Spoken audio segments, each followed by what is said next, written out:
నమస్కారం వార్తలకు స్వాగతం. ముందుగా ముఖ్యాంశాలు. సోషల్ మీడియా వారియర్స్ తో సీఎం రేవంత్ రెడ్డి ముఖాముఖి. ఈ సందర్భంగా ప్రసంగం.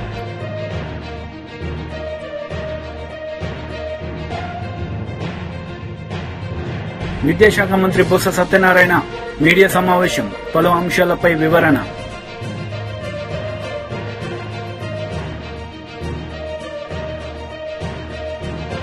సోషల్ మీడియా వారియర్స్ తో సీఎం రేవంత్ రెడ్డి ముఖాముఖి నిర్వహించారు. ఈ సందర్భంగా పలు అంశాలపై ఆయన మాట్లాడారు. ప్రతి బాల్ బౌండరీ దాటాల్సిందే. ఏ ఒక్క బాల్ బౌండరీ దాటకపోయినా ఆట గెలిపోవటంని డిసైడ్ చేస్తుంది.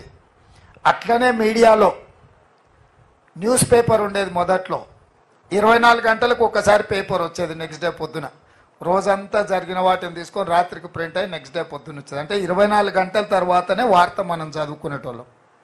అది ఆలస్యం అవుతుందని ఇట్లాంటి కొంతమంది జర్నలిస్టులు న్యూస్ ఛానల్స్ తీసుకొచ్చారు. న్యూస్ ఛానల్స్ ప్రతి గంటకు ఒకసారి అది జరిగిన మొదట్లో న్యూస్ ఛానల్ వచ్చినప్పుడు ఉదయం 7 గంటలకు, మధ్యాహ్నము 1 గంటకు, సాయంత్రం 7 గంటలకు ఉండేది. అంటే రోజుకు 3 సార్లు బులెటిన్ వచ్చేది.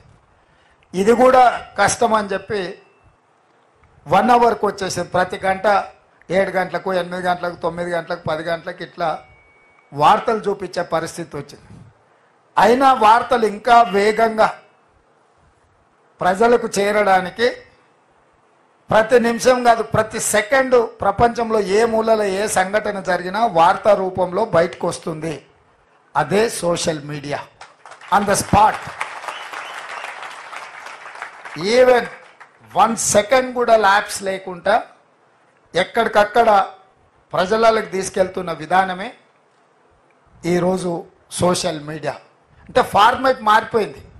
క్రికెట్లో ఎట్లయితే ఆట గేమ్ రూల్ మారిపోయిందో, మీడియాలో print media, electronic media, social మీడియాలో ఎట్లయితే ఫార్మాట్ మారిపోయిందో, ఈరోజు ఎట్లయితే 2020లో ప్రతి బాల్ను బౌండరీ దాటిచ్చే విధంగా పనిచేయాలనో, ఇవాళ సోషల్ మీడియాలో కూడా ఆ విధంగా ప్రతి వాడు ప్రతి నిమిషం ప్రతి సెకండ్ అలర్ట్గా ఉండాలి.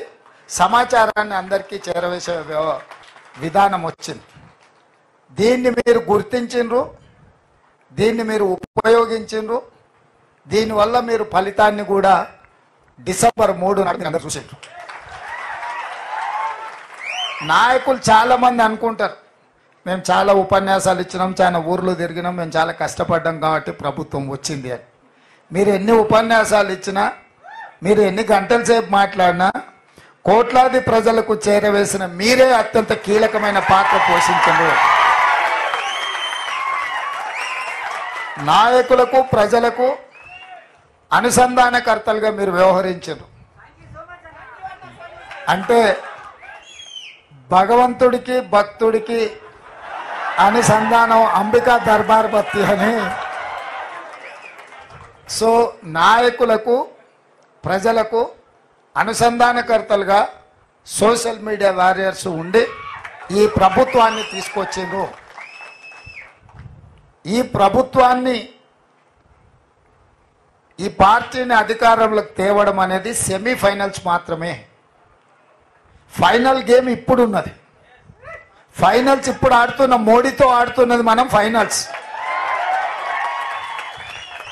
సెమీఫైనల్స్లో కేసీఆర్ ఓడించినాం, అంటే బంగ్లాదేశ్ ఓడించినాం సెమీఫైనల్స్లో. ఇప్పుడు ఫైనల్స్లో పాకిస్తాన్తో కొట్లాడాలి మనం. తెలంగాణ రాష్ట్రంలో నరేంద్ర మోడీ, అమిత్ షా, జేపీ నడ్డా, చాలామంది వాళ్ళ నాయకులు తెలంగాణ మీద ముప్పేట దాడి చేసి మనల్ని ఓడించాలని, ఎట్లయినా సీట్లు సాధించాలని, సొంత మనుషులనే కాకుండా కిరాయి మనుషులను కూడా పెట్టుకొని తప్పుడు వార్తలను ప్రసారం చేస్తూ ప్రజాస్వామ్యం మీద, మన పెద్దలు, మన పూర్వీకులు, మన ప్రభుత్వం ఇచ్చిన రిజర్వేషన్ల మీద దాడి చేస్తున్నారు. దానికి మతము లేకపోతే ప్రభుత్వ ఏజెన్సీలను వాళ్ళు ఉపయోగించుకుంటున్నారు. ఈ 2 అంశాలను స్పష్టంగా ప్రజలకు చెప్పాల్సిన బాధ్యత మా సోషల్ మీడియా వారియర్స్ మీద ఉన్నది. శ్రీరామనవమి వస్తే అదొక పెద్ద సమస్య కింద చిత్రీకరించడానికి బీజేపీ ప్రయత్నం చేస్తుంది. మనందరం మన ఇళ్లల్లో మన తండ్రులు, తాతలు, ముత్తాతలు శ్రీరామనవమి, హనుమాన్ జయంతి చేసుకోకుండానే పోషమ్మకు, మైసమ్మకు, ఎల్లమ్మకు కోడి గొయ్యకుట్ట, కళ్ళు గొయ్యకుట్టనే మనం ఇంత దూరం వచ్చినామా? తాతకు దగ్గు నేర్పినట్టు ఇప్పుడు కొత్త కొత్త వాళ్ళు తయారైన బతుకమ్మ బోనాలకు ఉండెత్తేదేమో కవితమ్మ నేర్పినట్టు, శ్రీరామనవమి, హనుమాన్ జయంతి బండి సంజయో లేకపోతే ధర్మపురి అరవిందో గుండో అరగుండో మనకు నేర్పినట్టుగా ఈరోజు వ్యవహరిస్తున్నారు. ఇట్లాంటి విషయాలను సమయస్ఫూర్తితోని తిప్పికొట్టాలి. ఒకే ఒక్క మాట 2-3 రోజుల నుంచి నేను చెప్తున్నా, దేవుడు గుడిలో ఉండాలి. Minister Kakani Govardhan press meet నిర్వహించారు. ఈ సందర్భంగా టీడీపీ నేతలపై ఆయన మండిపడ్డారు. డిస్ట్రిక్ట్ ఎలక్షన్ ఆఫీసర్ యాక్షన్ తీసుకోలేదు, అందుకని సీఈఓకి చీఫ్ కమిషనర్కి ఇద్దరికి పెట్టాను నేను. కాబట్టి హుందాగా ఎన్నికలు చేసేది అలవాటు చేసుకో. ఎన్నికల సమయంలో ఉద్రిక్తతలు రేగొట్టడం, ఏదో ఒకటి తీసుకొచ్చి ఎవరినో ఒకరిని మాట్లాడడం, వాడు రేపు ఏదన్నా మాట్లాడితే దాని ద్వారా నా మీద దాడి జరిగింది, లేకపోతే నా మీద అన్యాయం జరిగింది, నన్ను మాట్లాడారని చెప్పి దాన్ని పెద్ద భూతత్వంలో చూపించుకొని నువ్వు దానివల్ల బ్రతకాలనుకోవడం రాజకీయంగా చనిపోయినటువంటి వాడి. కాబట్టి ఈరోజు ఎన్నికలు వస్తే హుందాగా చేయి, హుందాగా వ్యవహరించు. ఇవన్నీ మర్చిపోయి గోవర్ధన్ రెడ్డిని ముద్దాయి చేయాలి. ఎవడు చేస్తాడు ముద్దాయి? కాబట్టి ప్రభుత్వం వ్యవస్థ ఉంది, వ్యవస్థ విచారణ చేస్తుంది, దాంట్లో ఎక్కడా జోక్యం చేసుకోం. జిల్లా కలెక్టర్ని చెప్పానండి, ఏదన్నా ఒక్క ఫేవర్ ఎలక్షన్ కోడ్ వచ్చిన తర్వాత ఇదిగో నాకు ఈ ఫేవర్ చేయమని. ఎందుకంటే ఇవి నేను మాట్లాడే మాటలు మీడియాతో మాట్లాడాడు ఆన్ రికార్డు ఉండేటువంటివి. రేపు ఏదన్నా వస్తే జిల్లా కలెక్టర్ అనుకోవచ్చు, ఏందబ్బా ఇంత అబద్ధాలు చెప్తాడా గోవర్ధన్ రెడ్డి, సోమిరెడ్డి లాగానే. నువ్వు ఇన్నిసార్లు ఫోన్ చేసి కంప్లైంట్ చేసి ఉంటావు. ఏ రోజైనా నాకు ఫేవర్ చేయమని ఈ జిల్లా కలెక్టర్ని అడిగానా? ఈ జిల్లా ఎస్పీతో అసలు మాట్లాడానా? కొత్తగా వచ్చినటువంటి ఎస్పీతో లేదు, అలవాటు లేదు, ఆనవాయితీ లేదు. కాబట్టి ఏదో నీ ఇష్టం వచ్చినట్టుగా ఏదో వాళ్ళు చేస్తున్నారు, వీళ్ళు చేస్తున్నారు, అది ఇదని చెప్పి ఏదో ఒక ప్యానిక్ సిచ్యువేషన్ క్రియేట్ చేసి దాని ద్వారా ఏదో లబ్ధి పొందాలనేటువంటి ఆలోచన కరెక్ట్గా నీది ఏదైనా ఉంటే జనాలకు వెళ్ళు. నువ్వు చేసినటువంటి అభివృద్ధిని గురించి చెప్పు. ఇదిగో ఈ విధంగా చేశాను. మన నువ్వు చంద్రబాబు వచ్చాడు, నన్ను జగన్మోహన్ రెడ్డి గారిని తిట్టిపోయారు, నువ్వు రాయించినటువంటి స్క్రిప్ట్ చదివిపోయాడు. ఏమి నువ్వు వాట్సాప్లో పెట్టినటువంటి మెసేజ్లకి చంద్రబాబు నాయుడు చదివినటువంటి దానికి ఏమీ తేడా లేదు. కాకపోతే చంద్రబాబు నాయుడు నీకు చేసినటువంటి మంచి ఏంటంటే, ప్రధానమంత్రి గారు వచ్చినప్పుడు ఏ విధంగా అయితే నరేంద్ర మోడీ గారు వచ్చినప్పుడు చంద్రబాబుకు ఓటేయండి అని చెప్పలేదో, ఈయన చేసిపోయినటువంటి పని ఏంటంటే, అయ్యా ఎవరు లేకపోయినప్పుడు ఈయనకి ఇచ్చాము, ఈయన క్యాండిడేట్ దొరక ఈయన గెలిపించండి అని చెప్పేసి అది నీకు ఆయన చేసిన మేలు. నువ్వు మాట్లాడినంతసేపు ఈ ప్రాంతాలకు నేను అభివృద్ధి చేశా, ఇదిగో ఈ ప్రాంతం మెట్ట ప్రాంతం, పొదలకూరు ప్రాంతం, ఇదిగో ఈ 5 మండలాలకు సంబంధించి ఈ పనులు చేశానని చెప్పకుండా ఒక్కసారి నాకు ఓటేయండి 4 సార్లు ఓడించారు. ఒక్కసారి అంటే 4 సార్లు ఓడించేది ఒకసారి ఓటేయడానికి కొలమానమా? అసలు రాజకీయాలు నీకు పనిడుతుందా? అసలు నేను రాజకీయ నాయకుడు అనేటువంటి వాడిని అనుకోవాలనిపించింది నాకు ఆ సమావేశం మీటింగ్ చూసిన తర్వాత. 4 సార్లు ఓడిపోయాను కాబట్టి ఒకసారి ఓటేయండి. 4 సార్లు ఓడిపోయినా ఇదిగో నేను ప్రజలకు అండగా ఉండా, అభివృద్ధి చేశా, ఇదిగో నేను చేసినటువంటి అభివృద్ధి అని చెప్పు. నువ్వు చేసిన అభివృద్ధి ఎందుకు చదువు. గ్రామాలకు పోయినప్పుడు నేను చెప్తున్నా, గ్రామాలు ఎదుగుయా మట్టి రోడ్లు లేకుండా సిమెంట్ రోడ్లు వేసామని చెప్పాం. అన్నావు బండేపల్లి కాలువ అని. ఈరోజు నీ బ్రతుక్కి నువ్వు మంత్రిగా ఉన్నప్పుడు ఎన్ని కొట్లాటలు జరిగాయి. ఈరోజు సోమశల రిజర్వాయర్లు నీళ్లు తక్కువ ఉన్నా కనుపూర్ కాలువ ద్వారా నీళ్లు ఇచ్చాం. ఒక్క రైతు రోడ్డు ఎక్కడా ఈ జిల్లాలో? ఎక్కడన్నా చిన్న అలజడి జరిగిందా ఈ జిల్లాలో? ఈ రైతు నా పంట పండలేదు, నీళ్లు ఇవ్వలేదని చెప్పి ఎక్కడన్నా ఎప్పుడన్నా విన్నామా? తక్కువ నీటితో ఇచ్చాం. ఉన్నటువంటి అతి తక్కువ నీటిని ఎంత సమర్థవంతంగా డిస్ట్రిబ్యూట్ చేసామో అంత సమర్థవంతంగా డిస్ట్రిబ్యూట్ చేసాం. నువ్వు ఏదో పెద్ద చీఫ్ ఇంజనీర్ లాగా టీఎంసీలు క్యూసెక్లు లెక్కలు చెప్పిపోవడం కాదు. కాబట్టి ఏదన్నా నీ పరిణితి, నీ పరిస్థితి అర్థమైంది. అందరినీ పురుగొలిపి ఆ ఫ్రస్ట్రేషన్లో నువ్వు మాట్లాడుతున్నావు, నీ కుటుంబ సభ్యులు మాట్లాడుతున్నారు. అసలు ఏమి తారతమ్యం లేకుండా ఇష్ట ప్రకారం ఎవడు పడితే వాడు నోటికి వచ్చినట్టుగా ఏదంటే అది మాట్లాడడం నువ్వు నేర్పించినటువంటి సంస్కారం. అది సామెత ఉంది కదా, ఆవు చేలో మేస్తే దూడ గట్టిన మేస్తుందని. కాబట్టి సంస్కారంగా బ్రతకడం నేర్చుకో ఈ 4 రోజులు. తర్వాత ఎట్టా నీకు రాజకీయంగా పూర్తిగా సమాధి కట్టడానికి సర్వేపల్లి నియోజకవర్గ ప్రజలు సిద్ధంగా ఉన్నారు, ఏమి ఇబ్బంది లేదు. మాట్లాడేటప్పుడు ఎంక్వైరీ చేయమనాలా. ఎంక్వైరీలు ఎవరున్నా బాధ్యులైనటువంటి వక్తలు ఎవరున్నా వాళ్ళ మీద కఠిన చర్యలు తీసుకోమనాలి తప్ప వాడు రైస్ మిల్లు పెట్టాడంటే ఆ రైస్ మిల్ ఓనర్ దీనికి సంబంధం ఉంది, ఆ పేరు చదివితే అసలు ఆ పేరు గెలడు, నాతో సంబంధమే ఎప్పుడు నేను అసలు చూసినటువంటి దాఖలాలు కూడా లేవు. కాబట్టి ఏదో మాట్లాడాలా ఏదో చేయాలని చెప్పి ఆడ స్థానికంగా ఉండేటువంటి వైఎస్ఆర్సీపీ నాయకులు ఉంటే వాళ్ళకి లింక్ చేస్తేవి, వాళ్ళ పాత్ర ఉందంటివి. కాబట్టి ఇవన్నీ. విద్యాశాఖ మంత్రి బొత్స సత్యనారాయణ మీడియా సమావేశం నిర్వహించారు. ఈ సందర్భంగా పలు అంశాలపై ఆయన మాట్లాడారు. అన్ని కూడా వాస్తవాలు అబద్ధాలు కాదు, డాక్యుమెంట్ ఎవిడెన్స్ తో చెప్తున్నారు. 19లో మా ప్రభుత్వం వచ్చిన తర్వాత మళ్ళీ దాని మీద ఎవరైతే అక్కడ కొంతమంది హక్కుదారులు మేము హక్కు మాకుంది, మాకు ఇక్కడ డిఫామ్ పట్టాలు ఇచ్చారు, లేదా ఇంకో పట్టాలు ఆక్యుపేషన్ ఉందని ఎవరైతే చెప్పుకొస్తున్నారో వాళ్ళందరినీ వికెట్ చేయించి రైల్వే వాళ్ళు జీవీఎంసీ వాళ్ళు కలిపి జాయింట్ ఇన్స్పెక్షన్ చేసి కూడా చేసి వాళ్ళకి వచ్చి ల్యాండ్ అప్ చెప్పాం ఈ సంవత్సరంలో. ఇది వాస్తవం కాదా? అధికారులు కూడా మాలో ఒక రైల్వే అధికారులు, ఒక 5 అధికారులు, మా జీఎంసీ ఒక 5 అధికారులు, రైల్వే సైడ్ వచ్చి 5, జీఎంసీ 2 పేరుతో సహా. ఇంకో దానికి ఇచ్చిన జీఎంసీ కమిషనరు ఇక్కడ డిఆర్ఎంకి వచ్చి హ్యాండ్ ఓవర్ చేసుకుని ఇచ్చిన లెటరు. ఇవన్నీ మీకు షేర్ చేస్తాను, మీరు చూసుకోండి. ఎందుకు ఇంత పచ్చి అబద్ధాలు? వాళ్ళక మా మధ్యలో వచ్చి బాగా వాయించదు, బ్రహ్మాండంగా ఆడేదని నేను చెప్పడానికి ఆ రోజు రైల్వే మంత్రి కదా, మీ కూటమిలోనే కదా 14లో వచ్చారు. సేమ్ కూటమి 14లో కూడా కూటమే కదా. మరి అప్పుడు నీ కూటమిలో ఉన్న ముఖ్యమంత్రి కదా చంద్రబాబు నాయుడు. ఎందుకు నువ్వు రైల్వే మంత్రిగా చేయలేకపోవు? ఎందుకు మళ్ళీ వచ్చి ఈరోజు వచ్చి పెద్ద కబుర్లు పెద్ద మాటలు దేనికోసం? నిజంగా నీకు రాష్ట్రం మీద అభిమానం ఉంటే, మీకు ఈ ప్రజల పట్ల మొక్క ఉంటే, ఈ ప్రాంత అభివృద్ధి పట్ల మీకు ఏమైనా ఏసమంతేనా?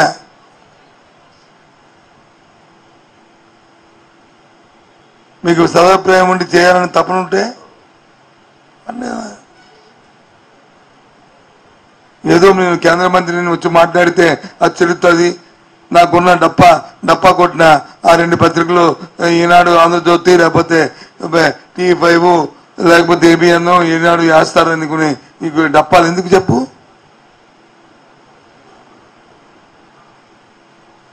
మాది మాఫియా ప్రభుత్వం అంట. భారతదేశంలో ఎప్పుడూ జరగనంత స్వతంత్ర భారతదేశం స్వతంత్రం వచ్చిన తర్వాత ఎలక్ట్రానిక్ బాండ్స్ లో ఎంత అవినీతి జరిగిందో అంతా చూస్తే దేశం చూసింది కదా. చూసింది చెప్పండి, దానికి సమాధానం చెప్పండి మీరు ముందు.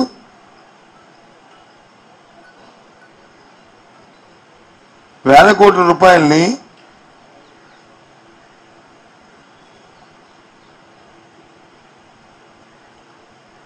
ఈ ఎలక్షన్ల పేరు, ఎలక్ట్రల్ బాండ్స్ పేరు వచ్చి పెట్టి వాళ్ళకి లబ్ధి చేకూర్చి దేశ సంపద నుంచి డైవర్షన్ చేసి మళ్ళీ పైపెచ్చు పెద్ద మాటలు పెద్ద కబుర్లు. భారతదేశ ప్రజలందరూ కూడా మీరు అమాయకులు అనుకుంటున్నారా మీ ఉద్దేశంలో? మాట్లాడట్లేదు కాబట్టి ఎవరు ఎందుకులే అని చెప్పి ఊరుకుంటున్నారంటే మీరు ఎక్కువగా మాట్లాడింది సమంజసమేనా?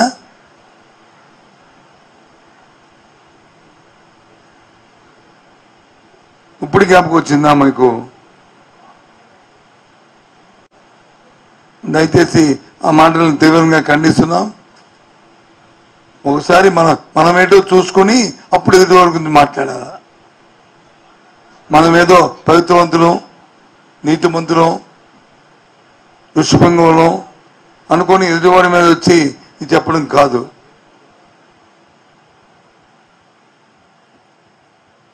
సాక్షాత్తు ఇదిగో GVMC minister Komatireddy Venkatareddy press meet నిర్వహించారు. ఈ సందర్భంగా మాజీ మంత్రి హరీష్ రావుపై ఆయన మండిపడ్డారు. ఈ మోసాలు ఏమైనా కాంగ్రెస్ పార్టీ అంటే ఏముంది? 2005లో మన్మోహన్ సింగ్ గారు యూపీఏ చైర్పర్సన్ సోనియా గాంధీ గారు నుంచి ఒక ప్లాన్ చేసి ఆ రోజు రుణమాఫీ చేసిండు. అది రుణమాఫీ అంటే ఆ కాలంలో 20 ఏళ్ల కింద 70,000 కోట్ల రుణమాఫీ అంటే ఇవాళ 70 లక్షల కోట్ల కంటే ఎక్కువ. అప్పుడు నేను అధికార పార్టీ రెండోసారి ఎమ్మెల్యేగా ఉన్నా. ఒక్కొక్క అకౌంట్లో 1,00,000, 2 లక్షలు, 3 లక్షలు, 5 లక్షలు ఉన్నాయి. అన్నీ కూడా మాఫీ అయిపోయినాయి. సరే, కొందరు ఆర్థికంగా మంచుకున్న రైతులు లోన్ తీసుకున్నది రీపే చేస్తే రాజశేఖర రెడ్డి గారి వాళ్ళందరూ కూడా ఒక బెనిఫిట్ లాగా ఒక ఇన్సెంటివ్ లాగా కట్టిన వాళ్ళకు కూడా 5,000 రూపాయలు అకౌంట్లో వేసినాం, 1,500 కోట్లు. ప్లస్ కరీంనగర్లో ఆ రోజు తెలంగాణ ఇస్తా అని చెప్పిన సోనియా గాంధీ ఆంధ్ర నాయకులు మొత్తం ఒకటైనా ఆంధ్రప్రదేశ్లో 25 స్థానాలు ఎంపీలతో పాటు ఎప్పుడు పార్టీ అధికారంలో రాదని తెలిసినా చెప్పిన మాట కట్టుబడి తెలంగాణ ఇచ్చింది. ఇవాళ ఉపాధి హామీ లాంటి పథకం పెడితే అన్నం తింటున్నాం. ఇదే లేకపోతే కేసీఆర్ 10 ఏళ్ల పరిపాలనలో లక్షల మంది ఇవాళ ఆకలి చావులు తెచ్చేవారు ఇక్కడ తెలంగాణలో. సోనియా గాంధీ, మన్మోహన్ సింగ్ ఉపాధి హామీ యూపీఏ ప్రభుత్వం పెట్టకపోతే నేను చెప్తున్నా, 5 సార్లు ఎమ్మెల్యేగా ఎంపీగా ఉన్న వ్యక్తిని, ఇలా సగం మంది దళితులు, పేదవాళ్ళు, భూములు లేని వాళ్ళు, దళితులకు భూములు ఉండవు. ఈయన 3 ఎకరాలు ఇస్తాను మోసం చేసిండు. ముఖ్యమంత్రి ఎట్లా దళితులను ఒకసారి 2 సార్లు మోసం చేసిండు. భూములు ఉండవు, చాకలి వాళ్ళకు, మంగళ వాళ్ళకు, పద్మశాలి భూములు ఉండక లేక కులవృత్తులు లేని వాళ్ళు కూలీ మీద ఆధారపడతారు. ఇవాళ వచ్చిన మోడర్నైజేషన్ ఎక్విప్మెంట్ ఇవాళ వరి కోతలు కూడా మిషన్లు వచ్చినాయి. సో వీళ్ళందరూ కూడా ఎట్లా బతకాలి? కూలీనాలు చేసుకుంటే బతుకోవాలి. దాని ప్లేసులో ఉపాధి హామీ పెట్టి చట్టం రూపాయలు తీసుకొచ్చి 100 రూపాయలు కనీసం 100 రోజులు ఉపాధి ఇవ్వాలి అని చెప్తే ఇవాళ 180 రూపాయలు పెరిగి ఇలాంటి దరిద్రుడు పాలించిన కేసీఆర్ 10 ఏళ్లలో నిజంగా ఆ పథకం లేకుంటే లక్షల మంది చనిపోయారు ఆకలి చావులతో. అందుకనే కాంగ్రెస్ పార్టీని విమర్శించడం మానం. తెలంగాణ ఇస్తాంటే ఇచ్చినాం. ఆగస్టు 15 మా ముఖ్యమంత్రి గారు ఇచ్చిన మాట నిలబెట్టుకుంటాం. అలా మంత్రివర్గంలో సభ్యునిగా మా ఎమ్మెల్యేలు మేమందరం కూడా రైతులకు మాటిస్తున్నాం. ఈ డ్రామారావు, ఈ అవలేష్ రావు మాటలు మళ్ళొక్కసారి ఇవాళ మోసం అని తెలిసిపోయింది కదా. ఎంత పిరికి పని అంటే ఎమ్మెల్యే పదవి వదిలిపెట్టుకుంటాను భయపడుతుంది. నాయన మంత్రి పదవి తీసి అవతల పడేసాను నేను. నిజంగా రైతుల ప్రేమ ఉంటే ఇదేం డ్రామా? కనీసం మెదక్లో డిపాజిట్ తెచ్చుకోవాలి. రైతుల కోసం నేనేదో మొనదాన్ని ముఖ్యమంత్రి గారితో ఛాలెంజ్ చేస్తున్నాను చెప్పుకుంటానుక. నీ మెదక్లో డిపాజిట్ తెచ్చుకో దమ్ముంటే. మెదక్ సీటు కూడా ఓడిపోతుంది. 13, 14 కాంగ్రెస్కి వస్తున్నాం. ఇక ఆయన కట్టబెట్టుకొని బయలుదేరిండి. ఆయన అధికారంలో ఉన్నప్పుడే ఫామ్ హౌస్లోకి వెళ్ళి బయటికి రాలే. 4 నెలల్లో ఎన్నిసార్లు సెక్రటరియట్కి వచ్చిందంటే నా 10 ఏళ్ళల్లో 4 నెలల మా ముఖ్యమంత్రి గారు వచ్చిన దాంట్లో 10% సార్లు కూడా రాలే. మొత్తం 10 సార్లు రాలే. మా ముఖ్యమంత్రి గారు హైదరాబాద్లో ఉంటే 3 నెలల్లో 60 రోజులు 60 సార్లు వచ్చింది సెక్రటరియట్కు. అందరిని కలిసేవారు. అపాయింట్మెంట్ లేదు, సెక్యూరిటీ లేదు, ఎవరిని చెక్ చేసేయలేదు. ఈయన దగ్గర హోమ్ మినిస్టర్ మహమ్మద్ అలీ పోతే ఒక హోంగార్డ్ కట్ట తీసుకొని రెండో పడితే 120 కిలోల జిల్లా రివర్స్ తీసుకొని వెళ్ళిపోయాడు. హోమ్ మినిస్టర్నే బయటకు వెళ్ళి నీ అంత పాలన, నీ జోకర్ ఎమ్మెల్యేలు ఇవాళ పెద్ద జోకర్ అయ్యిండు. హరీష్ రావు మళ్ళీ ప్రజలను మోసం చేస్తున్నావు. ఆ రోజు అగ్గిపేట దొరకలేదని మోసం చేసి మా పిల్లల్ని చంపిండు. ఇవాళ రైతుల మీద ప్రేమ ఉన్నట్టు ఒలకబోస్తున్నాడు. ఈ డ్రామారావు గురించి జర ఎక్కువ చేయండి. ఆ రాజీనామా పత్రం మీ టీవీ ఛానల్లో కూడా వేయండి. మీరు speaker assembly. MP Bandi Sanjay ఎన్నికల ప్రచారంలో పాల్గొన్నారు. ఈ సందర్భంగా కాంగ్రెస్, బీఆర్ఎస్ లపై ఆయన మండిపడ్డారు. స్కాలర్షిప్ల కోసం నువ్వు తెలంగాణ రాష్ట్రంలో ఇయ్యి అని చెప్తే కేసీఆర్ ఇయ్యలే. అప్పుడు నరేంద్ర మోడీ గారు ఏం చేశారంటే 60% నేనిస్తా, 60% నేనిస్తా, ఇంకా 40% నువ్వు దళితులకి ఇయ్యి అని చెప్పన్నాడు. ఇయ్యి అంటే కేసీఆర్ ఏమన్నాడు తెలుసా? నువ్వు నేరుగా వాళ్ళకి ఇయ్యద్దు, నువ్వు డైరెక్ట్ దళితులకు ఇయ్యద్దు, నువ్వు నాకు ఇస్తే నేను ఇస్తాడట. మోడీ గారట కేసీఆర్కి ఇస్తే ఉన్న బియ్యం పేదోళ్లకు బియ్యం ఇస్తేనే రూపాయి వసూలు చేస్తున్నాడు. వసూలు చేస్తాను ఫస్ట్ రూపాయి వసూలు గుంజినా నేను బిడ్డని ఫామ్ గుంజుకొస్తా అని చెప్పిన. ఇలా బియ్యం మనం ఇస్తే పేరు ఆయన పెట్టుకోవడం కేసీఆర్ పెద్ద మంది ఫోటో చూసారు కదా రేషన్ కార్డు దగ్గర చూసారు కదా. ఈసారి మోడీ గారు ఏం చేసి తెలిసాక, ఈసారి మోడీ గారు ప్రభుత్వం వచ్చాక ఇంకా 5 సంవత్సరాలు ఫ్రీ బియ్యం ఇస్తాడు. 5 సంవత్సరాలు మళ్ళీ ఫ్రీ బియ్యం ఇస్తాడు. ఇలా మోడీ గారు ఎట్లా ప్రధానమంత్రి అవుతాడు, మళ్ళీ ఫ్రీ బియ్యం గ్యారెంటీ. కాబట్టి మోడీ సార్ ఏం చేసినట్టే చదువుకునే దళిత పిల్లలకు నేను 60% పైసలు నేను ఇస్తా, ఇంకా 40% నువ్వు వాళ్ళ అకౌంట్ లో వేయి, నేను కూడా వాళ్ళ అకౌంట్ వేస్తాను. లేదు నువ్వు నాకు ఇస్తేనే నేను ఇస్తాను. ఇస్తే ఏం చేస్తాడు దాన్ని చంపుకోవడం పైసలు సంపానికి అంత మరొక్క పైసలు ఇస్తాడా? ఇలా ఇంత మోసం చేసాడు కేసీఆర్ అనే వ్యక్తి. ఎట్లా మోసం చేసాడే, ఇట్లా మోసం చేసి మొత్తం మన బతుకులను బర్బాద్ చేసింది ఇలా కేసీఆర్. ఇలా ఏం ఇవ్వకుండా మోసం చేసిన వ్యక్తి కేసీఆర్ కాబట్టి తీసుకపోయి ఏం చేయాలో అది చేశారు. ఇప్పుడు కాంగ్రెస్ పార్టీ మళ్ళా మొన్నొచ్చాయి. మొన్నొచ్చాయి ఏం చేసింది? మా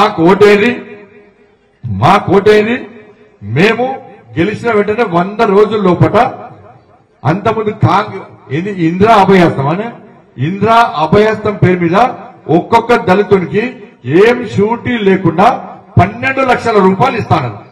ఇలా కాంగ్రెస్ పార్టీ ప్రభుత్వం వచ్చి 100 రోజులు దాటేది. ఇక్కడేమన్నా దళిత యువకులకు 12 లక్షల రూపాయలు మీకు కాంగ్రెస్ పార్టీ ప్రభుత్వం ఇచ్చిందా? మీ పిల్లలకు ఇచ్చిందా? మరి ఇయ్యదా? ఇంకేమన్నారు?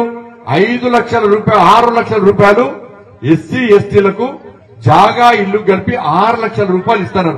ఇక్కడ ఏమన్నా 6 లక్షల రూపాయలు ఇచ్చారు ఎవరికన్నా? ఇందిరమ్మ ఇల్లు ఇస్తున్నారు. ఏమి ఇందిరమ్మ పేరు మీద ఇల్లు ఇస్తున్నారు. ఎవరికైనా ఈ 100 రోజులు కూడా ఇల్లు ఇచ్చిందా ఎవరికన్నా? ఏమి ఎరక ఓట్లు వేయించుకున్నారు అయిపోయా. మాజీ మంత్రి దేవినేని ఉమామహేశ్వరరావు మీడియా సమావేశాన్ని నిర్వహించారు. ఈ సందర్భంగా సీఎం జగన్ పై విరుచుకుపడ్డారు. అడ్డగోలుగా ఈ కార్యక్రమాలని చేస్తా ఉన్నారు. అదేవిధంగా సివిల్ జడ్జిల అధికారాలని రెవెన్యూ అధికారులు కల్పించారు. ఏదైతే జ్యుడిషియరీ సివిల్ జడ్జికి ఉన్న అధికారాన్ని అడ్డగోలుగా రెవెన్యూ అధికారులు కల్పించారు. అంటే కేసు రాసే పోలీసే తీర్పిచ్చేసే విధంగా ఈ యాక్ట్ తయారైంది. ఇది జగన్ రెడ్డి తీసుకొచ్చిన ఈ చట్టం భారత వారసత్వ చట్టం. రాజ్యాంగంలోని ఆర్టికల్ 21, 246, 300కి విరుద్ధంగా ఈ చట్టాన్ని తయారు చేశారు. దీనికి కారణం శాసనసభలో అడ్డగోలు మంద బలం 151 సీట్లు అధికార మతంతో ఈ చట్టాలను తయారు చేశారు. శాసనమండలిలో మీకున్న అడ్డగోలు అధికారాన్ని ఉపయోగించి దీన్ని మీరు యాక్ట్ పాస్ చేసుకున్నారు.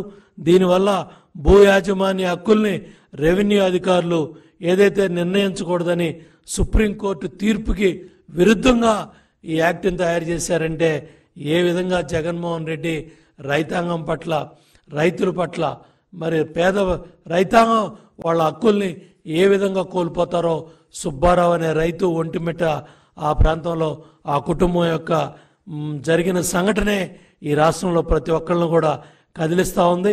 ఏ రాష్ట్రం కూడా ఇంతవరకు ఇంత ప్రమాదకరమైన చట్టాన్ని తయారు చేయలేదు. మరి జగన్మోహన్ రెడ్డి ఎందుకింత అత్యుత్సాహంగా ఈ చట్టాన్ని తీసుకొచ్చాడు? ఈ చట్టంలో సెక్షన్లు కూడా రాజ్యాంగ విరుద్ధంగా ఉన్నాయి. ఏదైతే ల్యాండ్ టైటిలింగ్ యాక్ట్ చట్టంలో సెక్షన్ నెంబర్ 10, 13, 14, 15, 25, 34, 46 ఇవన్నీ కూడా రాజ్యాంగ విరుద్ధంగా ఉన్నాయి. కాన్స్టిట్యూషనల్గా ఏవి కూడా ఒప్పుకునే కూడా కాదు. అంత టీడీపీ పోలిట్ బ్యూరో సభ్యులు వర్ల రామయ్య మీడియా సమావేశం నిర్వహించారు. ఈ సందర్భంగా పలు అంశాలపై ఆయన మాట్లాడారు. ఓట్లు కుప్పలు పడతాయని చెప్పారట. అందుకు ప్లాస్టర్ దేట్లా మీ దుంపదాగా ఇదేమి డ్రామాయ? అసలు అక్కడ హత్యాయత్నమే జరగలేదు, నీ మీద రాయే పడలేదు అంటుంటే నువ్వు ఇంకా ప్లాస్టర్ వేసుకొని తిరగటంలో ఏమైనా ఔచిత్యం ఉందా అని చెప్పి నేను అడుగుతున్నా. సారీ, అంటే ప్రజలు ఎంత అమాయకులని చెప్పాలన్నా మీరు? ప్రజల్ని అమాయకులు అనుకుంటున్నారా జగన్మోహన్ రెడ్డి గారు? 13 రోజుల తర్వాత కూడా ఆ ప్లాస్టర్ మీరు ఆ తలకు ఉంచుకొని తిరుగుతున్నారంటే ఏమనుకోవాలి? అందుకే అన్నాను, అతను పెద్ద డ్రామా యాక్టర్. చిన్నప్పుడు ఆయన ఏమైనా నాటకాలు వేశారో నాకైతే తెలియదు, కానీ ఇప్పుడు మాత్రం ముఖ్యమంత్రి అయిన తర్వాత ఇది మాత్రం పెద్ద డ్రామా. ఆ ప్లాస్టరు బాగా రోజు రోజుకి పెరుగుతుంది, ఇంకా తగ్గాలి రోజు రోజుకి. ఫస్ట్ పెద్దది ఉంటుంది, చిన్నది ఉంటుంది, లేకపోతే ఒక స్టిక్కర్ లాంటిది పెడతారు, 3వ రోజు పీకేస్తారు. నేను చెప్పాను కదా 3 రోజులే ప్లాస్టర్కి. మీకైన గాయానికి 3 రోజులే ఉంచుకోవాలి, తర్వాత ఉంచుకుంటే అది డ్రామా. నిన్న ఒక డాక్టర్ గారు ఎవరో చెబుతున్నారు, సెప్టిక్ అవుతున్నా దంపదేగా అని చెబుతున్నారు. నువ్వు అట్లాగే ప్లాస్టర్ వేసుకొని తిరిగితే సెప్టిక్ అవుద్దట. అందుకని నేను తోటి మనిషిగా నా సలహా, ఇక తీసేయండి ఆ ప్లాస్టర్. ఇక మీ మాయ మాటలు, మీ మోసపు మాటలు వినే స్థితిలో లేరు రాష్ట్ర ప్రజలని చెప్పి కూడా గౌరవ ముఖ్యమంత్రికి నేను తెలియజేస్తున్నాను. రెండవది, జనాన్ని నేను అనుకోవటం ఎదుటి మనుషులందరూ అమాయకులు, వాళ్ళకేమి తెలియదు, లోకజ్ఞానమే తెలియదు, నేను ఏది చెబితే అది నమ్ముతున్నారన్న భ్రమలో జీవిస్తూ ఉన్నాడు జగన్మోహన్ రెడ్డి గారు. ఆ ఊహాలోకాల్లో విహరిస్తూ ఉన్నారు గౌరవ ముఖ్యమంత్రి జగన్మోహన్ రెడ్డి గారు. లేకపోతే అవినాష్ రెడ్డి 5 ఏళ్ళు ఎంపీగా పనిచేశాడు, మరలా ఎంపీగా పోటీ చేస్తున్నాడు. అతను చిన్న బాలుడు అంట, అమాయకుడు అంట. అతను అమాయకుడు అంటే ఆయన దొంపదగా బాబాయిని, మీ బాబాయిని గొడ్డలు వేటేసి చంపిన దానికి సూత్రధారి అతను అని చెప్పి CBI, the highest investigating agency in our country, వాళ్ళు చెబితే, వాళ్ళు ఛార్జ్షీట్ వేస్తే ఇతను బెయిల్ తీసుకొని ఆ కోర్టుకు అటెండ్ అవుతూ ఉంటే అతన్ని చిన్నపిల్లవాడు, అమాయకుడు అని చెప్పడంలో ఉద్దేశం ఏంటి? నీ ఉద్దేశం ఏంటి ముఖ్యమంత్రి గారు అని చెప్పి నేను అడుగుతున్నా. అంటే రాష్ట్ర ప్రజల అమాయకులేనా, మీ తమ్ముడు అమాయకుడేనా? చాలా తప్పు చేస్తున్నారు మీరు, రాష్ట్ర ప్రజల్ని కించపరుస్తున్నారు. ఎమ్మెల్యే హరీష్ రావు మీడియా సమావేశం నిర్వహించారు. ఈ సందర్భంగా పలు అంశాలపై ఆయన మాట్లాడారు. దేవుడి మీద ప్రమాణం చేసి ఓట్లు పెట్టుకొని బాండ్ పేపర్ల మీద రాసిచ్చిన హామీలు నిజమే అయితే రాజీనామా చేయడానికి ఎందుకు వెనకడుగు వేస్తున్నారు? మీరు రాజీనామాకు ముందుకు రావడం లేదంటే ఈ రాష్ట్ర ప్రజల్ని మరొక్కసారి మీరు మోసం చేస్తున్నట్టే లెక్క. ఒకవేళ మీకు రావడానికి ఇక్కడ ఇబ్బందిగా ఉంటే అమరుల స్తూపం దగ్గర, ఎందుకంటే మీరు ముఖ్యమంత్రి అయిన తర్వాత ఏనాడు ఈ అమరవీరుల స్తూపానికి 2 పూలు పెట్టింది లేదు, శ్రద్ధాంజలి ఘటించిన చరిత్ర మీకు లేదు. ఇది నిజంగా మా దురదృష్టం. అయినా కూడా ఈ ఒకవేళ మీకు రావడానికి ఇబ్బంది ఉంటే మీ పిఏ ద్వారా పంపండి, లేదా మీ స్టాఫ్ ద్వారా పంపండి, మాకు అభ్యంతరం లేదు. కానీ మా ఆశల్లా, మా ప్రయత్నం వల్ల ఈ రాష్ట్రంలో ప్రధాన ప్రతిపక్షంగా ప్రజలకు ఇచ్చిన హామీలు అమలు చేయించడమే మా కర్తవ్యం. మాకు ఇక్కడ రాజకీయాల కంటే కూడా పేద ప్రజల ప్రయోజనాలు ముఖ్యం. అవ్వా తాతలకు 4,000 రూపాయల పెన్షన్ రావాలి, రైతులకు 15,000 రైతు బంధు రావాలి, రైతులకు 2 లక్షల రుణమాఫీ జరగాలి, వడ్లకు మక్కలకు 500 బోనస్ రావాలి, రాష్ట్రంలోని మహిళలకు 2,500 రూపాయలు రావాలి. ఇవేమి మేము కొత్తగా అడుగుతున్నాయి కావు, ఇవేమి మా గొంతమ్మ కోరికలు కావు. ఎన్నికల ముందు మీరు కాళ్లల్లో చేతులల్లో మొక్కి మీరు బాండ్ పేపర్ల మీద రాసిచ్చిన మాటలు. స్వయంగా సోనియా గాంధీ గారు రాష్ట్ర ప్రజలకు లేఖ రాశారు. ఈ 6 గ్యారంటీలను 100 రోజుల్లో అమలు చేయించే బాధ్యత మాది అని స్వయంగా సోనియా గాంధీ గారే రాష్ట్ర ప్రజలకు లేఖ రాశారు. అందువల్ల ఈ రాష్ట్ర ప్రజలకు మీరు ఇచ్చిన హామీలు అమలు చేయమని అడుగుతున్నాం. ముందు బేషరతుగా మీరు క్షమాపణ చెప్పాలి. ఎందుకంటే డిసెంబర్ 9న తొలి సంతకం 6 గ్యారంటీల మీద పెడతామని, రుణమాఫీ మీద పెడతామని మాట తప్పినందుకు ముందు క్షమాపణ చెప్పండి. ఇకనైనా ఆగస్టు 15 అమలు చేస్తే మాకు సంతోషం.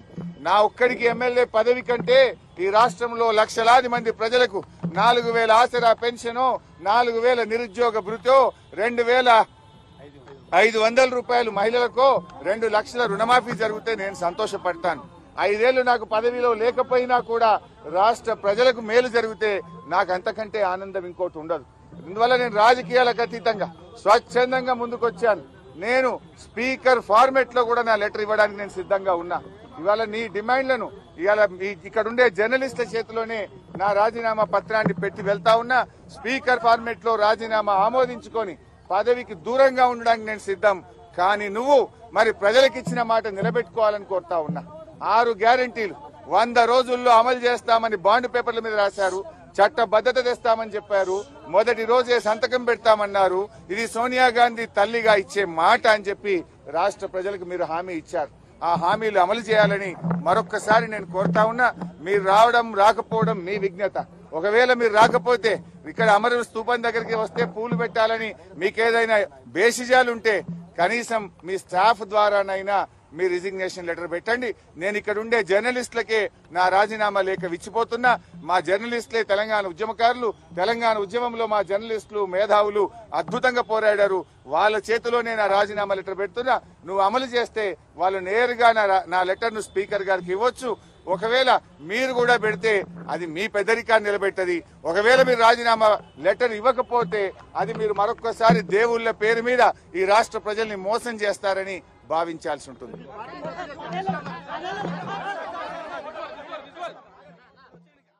వార్తలు ముగించే ముందు ముఖ్యాంశాలు మరోసారి. సోషల్ మీడియా వారియర్స్ తో సీఎం రేవంత్ రెడ్డి ముఖాముఖి. ఈ సందర్భంగా ప్రసంగం.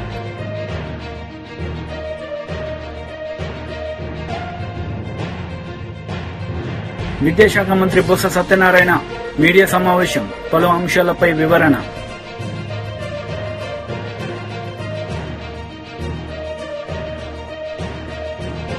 ఈ వార్తలు ఇంతటితో సమాప్తం. తిరిగి ప్రసారమయ్యే వార్తలు మళ్ళీ కలుద్దాం. అంతవరకు సెలవు. నమస్తే.